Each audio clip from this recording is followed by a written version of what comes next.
ॐ अज्ञानतिमिरन्धस्य ज्ञानाञ्जनशलाकया चक्षुरुन्मिलितं येन तस्मै श्रीगुरवे नमः। श्रीचैतन्यमनोभीष्टं स्थापितं येन भूतले स्वयं रूप कदा मह्यं ददाति स्वपदान्तिकं।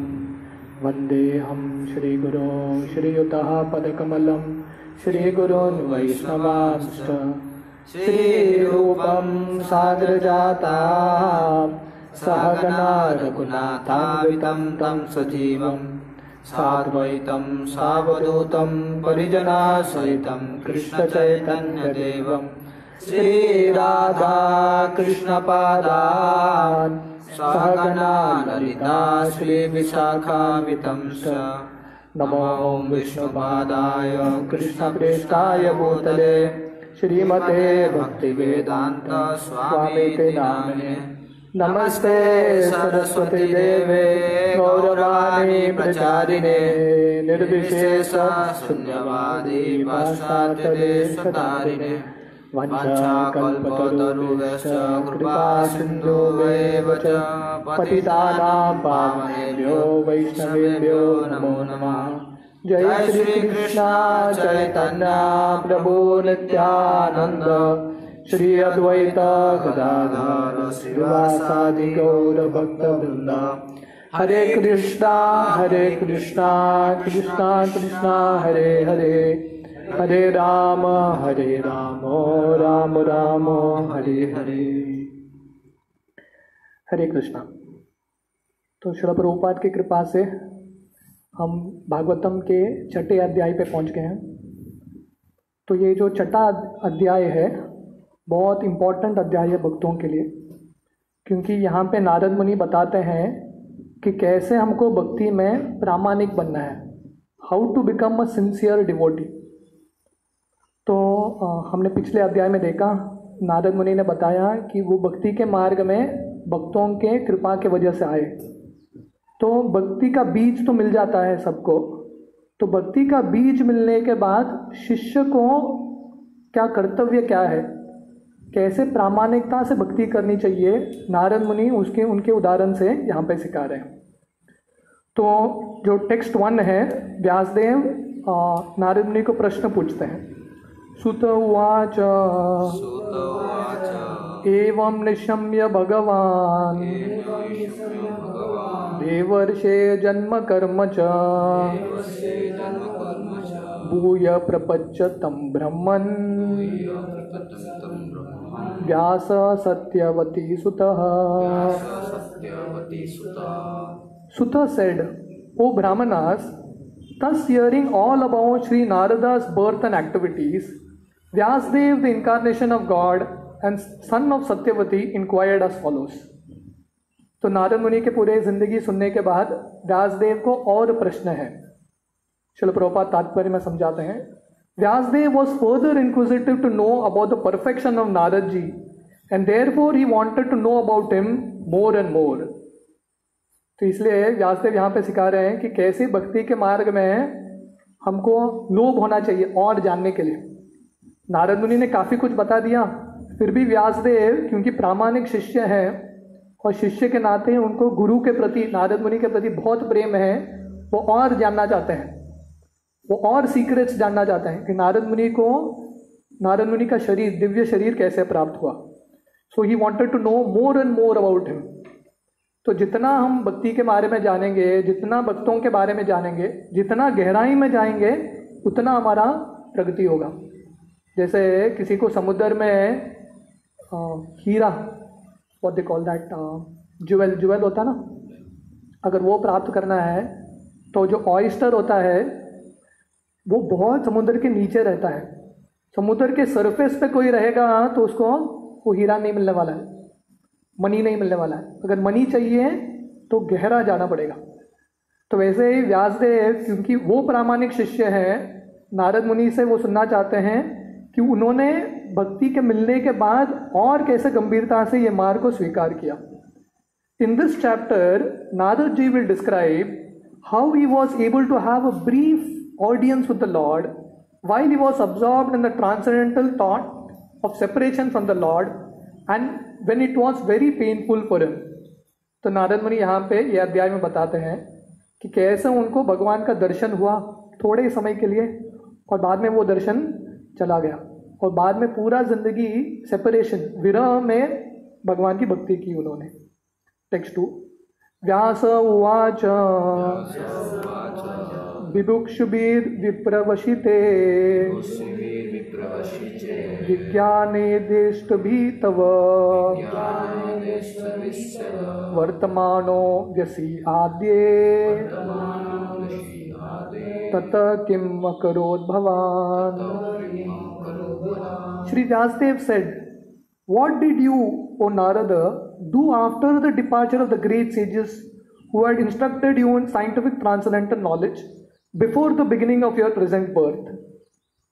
क्योंकि व्यासदेव बहुत प्रामाणिक हैं और उत्सुक हैं जानने के लिए, वो नारद मुनि को पूछ रहे हैं कि ये सब भक्ति वेदांत आपके घर से जाने के बाद जब उनका आगमन हुआ तब आपने क्या किया, व्हाट डिड यू डू। तो हमने देखा कि पहले अध्याय में नारद मुनि बताते हैं वो भगवान की भक्ति में कैसे आए, how I came to Krishna consciousness. वो इंपॉर्टेंट प्रश्न है, पर उससे इंपॉर्टेंट प्रश्न है कृष्ण भावनामृत में आने के बाद कैसे प्रगति करते हैं। क्योंकि कृष्ण भावनामृत में आना तो आसान है, पर ये मार्ग पे टिके रहना बहुत मुश्किल है, राइट। तो आना आसान है, टिके रहना मुश्किल है। सबसे मुश्किल क्या है, ये मार्ग पे टिके रह के अंत में प्रेम तक पहुंचना। तो जर्नी को कैसे नारद मुनि ने हासिल किया वो व्यासदेव जानना चाहते हैं। Vyasadev himself was a disciple of Narad and therefore it was natural to be anxious to hear what Narad did after initiation from the spiritual masters. तो बहुत सारे लोगों का इच्छा रहता है दीक्षा कब होगा हमारा, और लोगों को लगता है कि दीक्षा हो गया तो जीवन का कल्याण हो गया, पर एक्चुअली जिंदगी कहाँ से शुरू होती है, भक्ति का मार्ग दीक्षा के बाद शुरू होती है। क्योंकि व्यासदेव नारद मुनि के शिष्य हैं, वो खासकर जानना चाहते हैं, नारद मुनि के दीक्षा के बारे में तो सुन लिया भक्ति के मार्ग में, वो जानना चाहते हैं दीक्षा के बाद नारद मुनि ने क्या किया। क्यों सुनना चाहते हैं? He wanted to follow in the Narad's footsteps in order to attain the same perfect stage of life. तो क्यों सुनना चाह रहे हैं इधर? एंटरटेनमेंट के लिए नहीं, क्योंकि वो भी नारद के पचनों पे, अपने गुरु के पचनों पे जाते हैं, जानना चाहते हैं, और उनको भी नारद ने जो परफेक्शन हासिल किया, सिद्धि हासिल किया भगवान के भक्ति का, सेवा का, वो भी हासिल करना चाहते हैं। The desire to inquire from the spiritual master is an essential factor to the progressive path. This process is technically called सद्धर्म पृच्छा।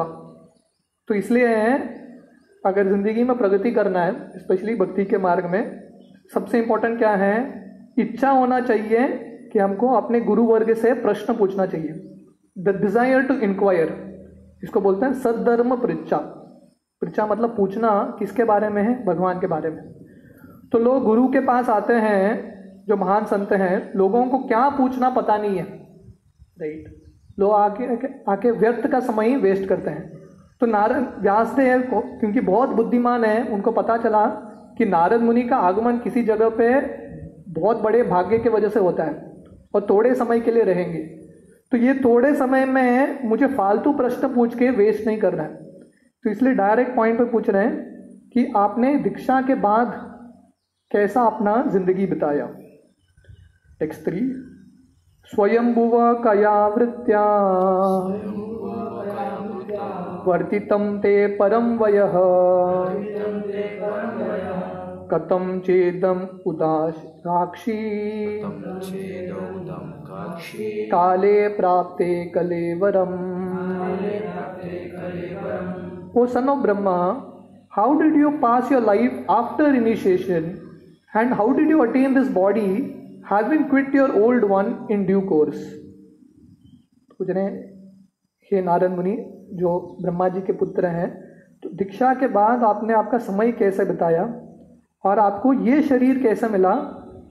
पहला जो शरीर है, शूद्र के परिवार में आपका जो शरीर है वो छोड़ के ये दिव्य शरीर की प्राप्ति कैसे हुई? Purport. Shri Narad Muni in his previous life was just an ordinary maid servant son. So how he became so perfectly transformed into the spiritual body of eternal life, bliss and knowledge is certainly important. तो नारद मुनि का जिंदगी सुनना क्यों important है कि नारद मुनि का पहले का जन्म बहुत तुच्छ जन्म था, शूद्र के परिवार में उनका जन्म हुआ, और अभी का जन्म कौन सा है? सबसे दिव्य शरीर, सबसे महान पार्षद है भगवान का। तो ये जर्नी कैसे हुआ? हर कोई ये दुनिया में सीक्रेट जानना चाहता है। जैसे मोदी जी हैं, चाय बेच रहे थे, अभी पूरे दुनिया भारत के जो सबसे बड़ा डेमोक्रेसी है उसके प्रधानमंत्री बन गए। तो हर कोई सीक्रेट जानना चाहता है कि गरीबी से अमीरी तक कैसे पहुंचे। तो नारद मुनि इतने नम्र परिवार में रह के भी इतने महान वैष्णव कैसे बन गए, व्यासदेव जानना चाहते हैं। Shri Vyasadev desired him to disclose the fact for everyone satisfaction. तो व्यासदेव किसके लिए प्रश्न पूछ रहे हैं? हम सब के लिए। जैसे गीता में अर्जुन कृष्ण को प्रश्न पूछ रहे हैं, अर्जुन को ऑलरेडी उत्तर सब पता है, पर किसके लिए पूछ रहे हैं? हम सब के हित के लिए। तो वैसे ही व्यासदेव नारद मुनि को प्रश्न पूछ रहे हैं ताकि उनके उत्तर से हमारा जिंदगी का कल्याण हो जाए। तो हम सबको नारद मुनि की तरह भक्ति करने का अवसर तो मिल गया है। जैसे नारद मुनि को भक्ति वेदांत का संग मिला था और भक्ति का बीज मिल गया, हमको भी भक्तों का संग मिल गया है और भक्ति के मार्ग में हमने प्रवेश कर लिया है। तो इसलिए ये अध्याय सुनना बहुत इंपॉर्टेंट है कि भक्ति के मार्ग में आने के बाद कैसे हम जो सबसे ऊंचा सिद्धि है कृष्ण प्रेम तक कैसे पहुंच सकते हैं। टेक्स्ट बोल, प्राकल्प विषयानेताम स्मृतिम ते मुनि सत्तम नहि एष देवदात काला एष सर्व निराकृति। O great sage, time annihilates everything in due course. So how is that this subject matter which happened prior to this day of Brahma is still fresh in your memory undisturbed by time? तो ये व्यासदेव का और सुंदर एक प्रश्न है। तो ये प्रश्न से समझ में आता है कि व्यासदेव कैसे अटेंटिवली सुन रहे हैं, बहुत ध्यान से सुन रहे हैं।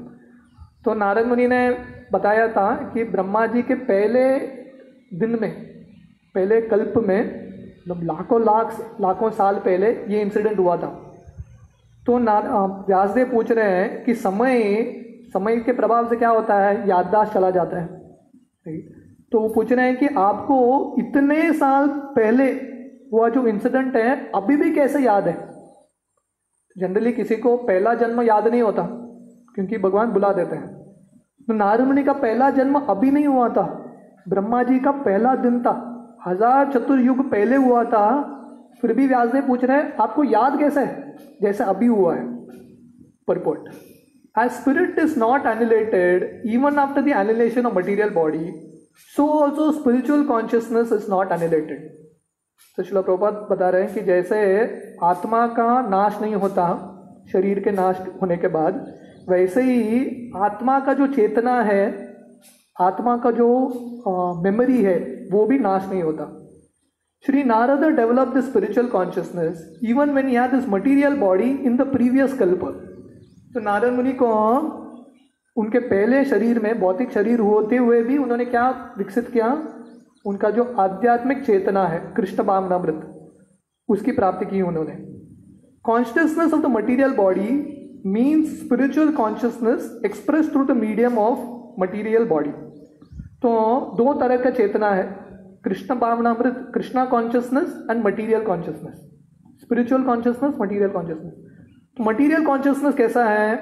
वही जो आध्यात्मिक चेतना है भौतिक शरीर के माध्यम से विकसित होता है। जैसे श्रील प्रभुपाद भागवतम में उदाहरण देते हैं, कभी कभी चंद्रमा दिखता है, जब चंद्रमा सीधा दिखता है उसकी रोशनी बहुत रहती है, पर कभी कभी चंद्रमा के बीच में एक बादल आ जाता है और बादल चंद्रमा के प्रकाश को विकसित करता है, राइट। तो वही चंद्रमा का प्रकाश किसके माध्यम से आ रहा है? बादल के माध्यम से। तो वैसे ही प्रकाश किसका है? बादल का खुद का है? नहीं, चंद्रमा का प्रकाश है।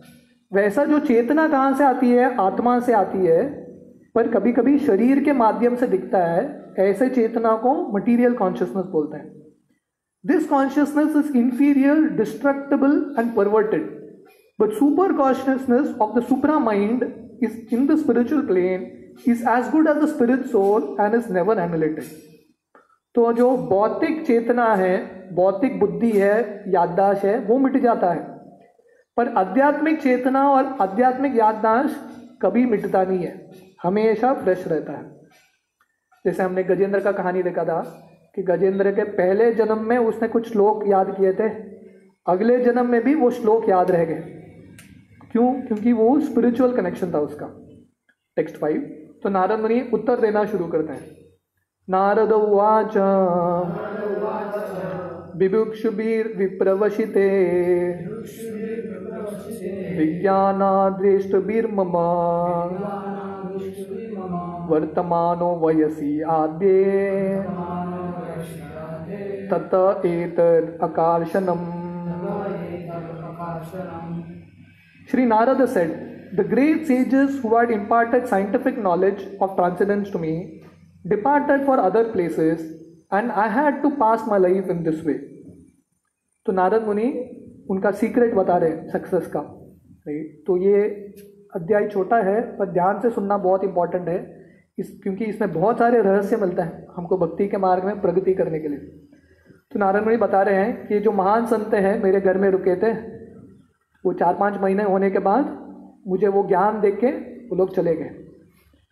क्योंकि जो साधु संत होते हैं एक जगह पे रुकते नहीं है, उनको बहुत सारे लोगों को प्रचार करना है, तो वो काम करते हैं, किसी को प्रचार करके निकल जाते हैं अगला कैंडिडेट ढूंढने के लिए। तो जब वो चले गए, नारद मुनि बोलते हैं मैं इस तरफ से मेरा जिंदगी बिताया। परपोर्ट।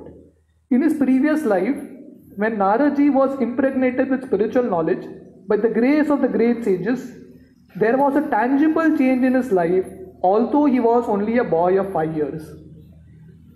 तो नारद मुनि उनके पहले के जिंदगी में छोटे से बच्चे थे, 5 साल की उम्र के। 5 साल के बच्चे में कितना बुद्धि रहता है, कितना मैच्योरिटी रहता है, ज़्यादा रहता नहीं है। फिर भी वो महान साधु संत की कृपा से और नारद मुनि के प्रामाणिकता से उनके हृदय का परिवर्तन हो गया। 5 years पर हृदय का परिवर्तन हो गया। तो भक्ति का मार्ग ये एक ही मार्ग है, किसी का उम्र कौन सा भी हो, हर एक उम्र में भक्ति कर सकता है। माँ के गर्भ में प्रहलाद महाराज ने भक्ति किया, 5 साल की उम्र में नारद मुनि यहाँ पे भक्ति कर रहे हैं, और मृत्यु के शैया पे भीष्मदेव, परीक्षित महाराज भी भक्ति करते हैं। तो कौन सा भी उम्र है, कौन सा भी अवस्था है, हर कोई भक्ति कर सकता है। क्या चाहिए? प्रामाणिकता चाहिए। तो भक्ति के लिए कंडीशन एक ही है, क्या है? सिंसियरिटी, प्रामाणिकता। तो ये एक ही शब्द पूरे जिंदगी को चेंज करेगा अगर कोई सिंसियर है तो नारद मुनि अपने जिंदगी से ये अध्याय में बताते हैं कि कैसे हमको प्रामाणिक बनना है भक्ति में। That is an important symptom visible after initiation by the bona fide spiritual master. तो दीक्षा के लिए सब लोग उत्साही रहते हैं, राइट, पर सबसे इंपॉर्टेंट क्या है? दीक्षा के बाद वही उत्साह मेंटेन करना इंपॉर्टेंट है। दीक्षा के लिए सब लोग उत्साह रहते हैं क्योंकि सबको दीक्षा चाहिए, तो सब लोग चाहते हैं कि मैं अच्छा भक्ति करूं, मैं अच्छा भक्ति करूंगा तो मेरा नाम रिकमेंड हो जाएगा। पर सबसे इंपॉर्टेंट क्या है? दीक्षा के बाद चेंज होना चाहिए। जो भक्ति का बीज मिला है उसको बहुत प्रामाणिकता से लेना चाहिए। तो इसलिए श्रील प्रभुपाद लिखते हैं that is an important symptom visible after initiation. मतलब दीक्षा का पहले का जिंदगी और दीक्षा के बाद का जिंदगी अलग होना चाहिए। Some change should come. Actual association of devotees brings about a quick change in life for spiritual realisation. तो भक्तों का संग कर रहे हैं मतलब कुछ तो चेंज होना चाहिए। अगर कथा सुन रहे हैं मतलब कुछ तो हृदय में परिवर्तन होना चाहिए। नहीं तो 1000 कथा सुनेंगे, अंदर परिवर्तन नहीं होगा तो कथा का फायदा नहीं है। तो कथा सुनने का रिजल्ट क्या है, कैसे समझ में आएगा? किसी ने साधु भक्तों का संग किया है और कथा सुना है, उसकी ज़िंदगी में कुछ ना कुछ तो चेंज आना चाहिए। छोटा भी चेंज रहेगा और something should happen. How it is so acted upon the previous life of Shri Narada Muni is described by and by in this chapter. तो कैसे नारद मुनि वो भक्ति का बीज मिलने के बाद अपने जिंदगी को चेंज करते हैं और प्रामाणिकता से भक्ति के मार्ग में बढ़ते रहते हैं, वो नारद मुनि ये अध्याय में बता रहे हैं। टेक्स्ट 6, एकात्मजा में जननी योचिन मुदा चकिंकरी मयि आत्मजे नन्यगतो चक्रे स्नेहानुबंधनम। तो बोल रहे हैं एकात्मजा में जननी, I was the only son of my mother.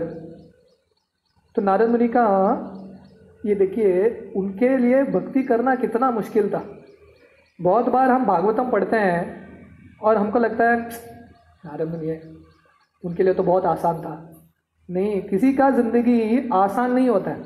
जैसे हम शिला प्रभुपाद का लाइफ पढ़ते हैं तो प्रभुपाद ने इतना संघर्ष किया अकेले। हम बहुत बार बोलते हैं प्रभुपाद तो शुद्ध भक्त थे, उनके लिए आसान था। नहीं, हमको उनके फुटस्टेप्स पे डाल के उनके पचनों पे जाके देखना है उनका जिंदगी कितना कष्ट रहा होगा। तो नारद मुनि का ये जिंदगी देखिए, एकात्मजम में जननी, अकेले पुत्र थे अपने माँ के। योसिन मुदा च किंकरी, और पिता भी नहीं थे, ओनली सन। और माँ क्या करती थी? किंकरी, बाकी लोगों के घर पे जाके नौकरानी की तरह काम कर रही थी। बहुत सिंपल पोजीशन था। और मयि आत्मजे नान्यगतो चक्रे स्नेहानुबंधनम, क्योंकि नारद मुनि अकेले पुत्र थे, उनके माँ के पिता भी नहीं थे, तो इसलिए माँ को नारद मुनि के प्रति बहुत प्रेम था। स्नेहानुबंधनम, अपने स्नेह से बांध के रखा था नारद मुनि को। तो माँ का एक ही आश्रय था नारद मुनि, और नारद मुनि अपने माँ से बहुत आसक्त थे। पर समय के प्रभाव से भगवान का कुछ अलग ही इच्छा था।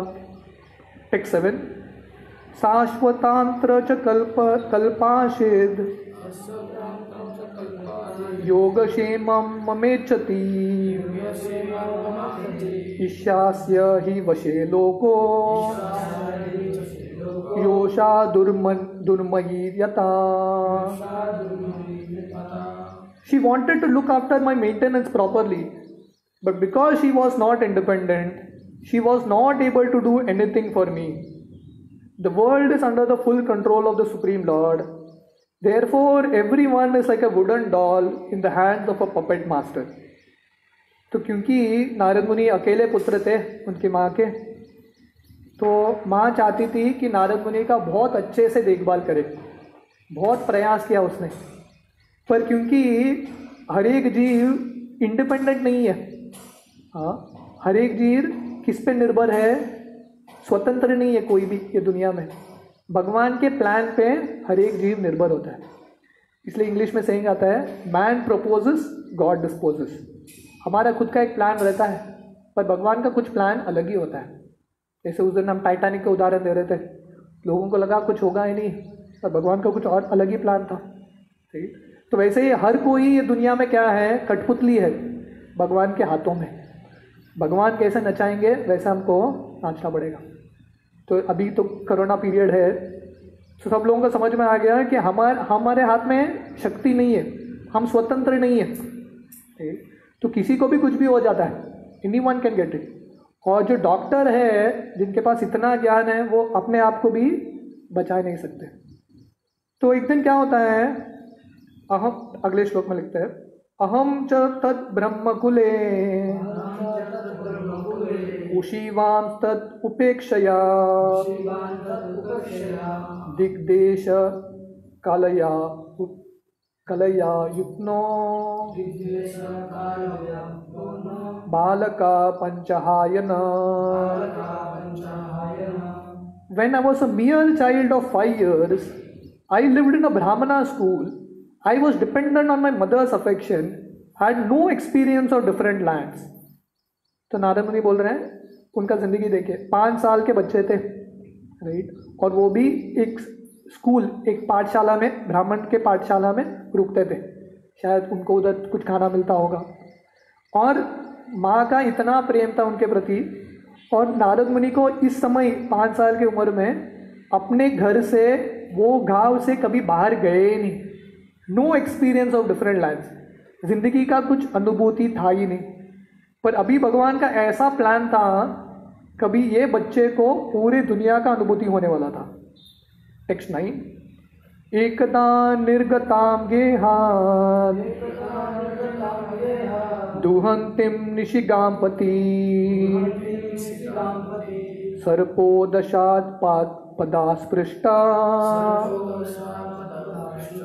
कृपणा कालचोदिता।